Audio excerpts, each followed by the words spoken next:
भाभी, एक बार पहले मेरी बात सुन लीजिए, फिर आप जो सजा देंगी उसके लिए मैं तैयार हूं।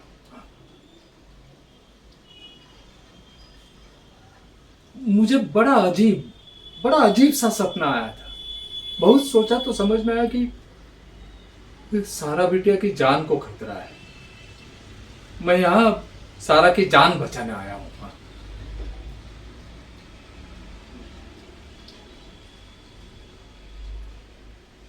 अपने पाप की सजा भुगत रहा था मैं, जो उस दिन साहब ने मुझसे करवाया था।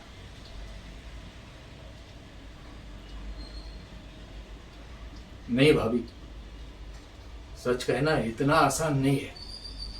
लेकिन अब मैं जो बोलने वाला हूं, क्या आप उसे सुन पाओगी?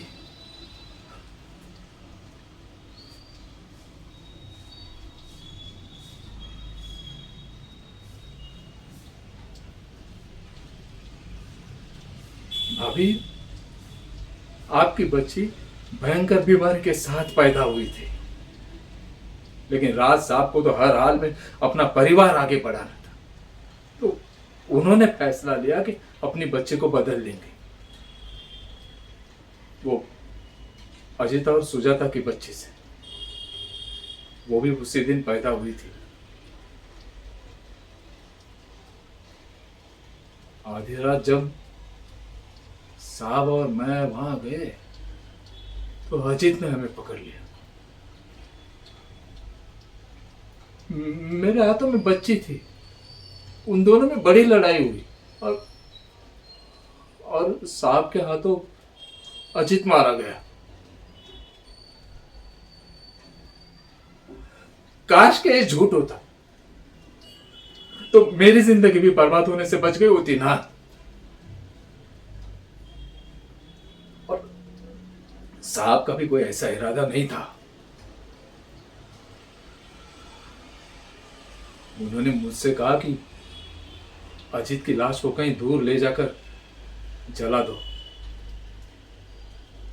मुझे बहुत सारा पैसा दिया ताकि मैं ये बात किसी को न बोलूं, और अजीत की बच्ची को लेकर वहां से चले गए।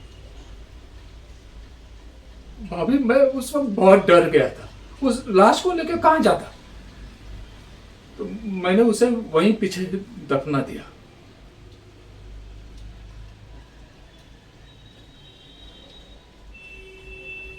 और सुजाता, वो बेचारी अगले दिन सुबह उठी और देखा कि पति और बच्ची दोनों गायब है। सदमे से पगला गई और 2 ही दिनों बाद उसने आत्महत्या कर ली।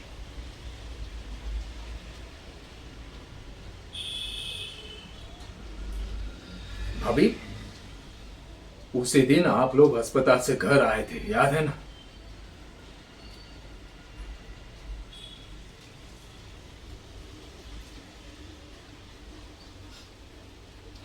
और साहब ने आपकी बच्ची मुझे दे दी। कहा कि ध्यान रहे, इसे ज्यादा तकलीफ ना हो।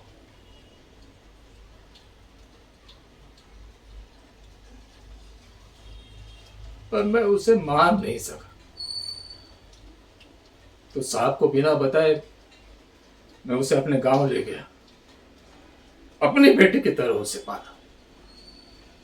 क्योंकि जैसा कि डॉक्टरों ने कहा था, कुछ साल बाद उसी बीमारी की वजह से वो चल बसी।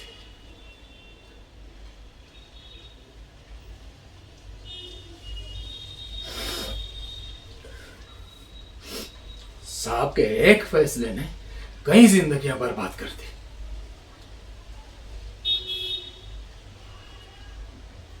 मैं जानता हूं भाभी, ये सब सुनना आपके लिए कितना मुश्किल है, लेकिन यही सच है।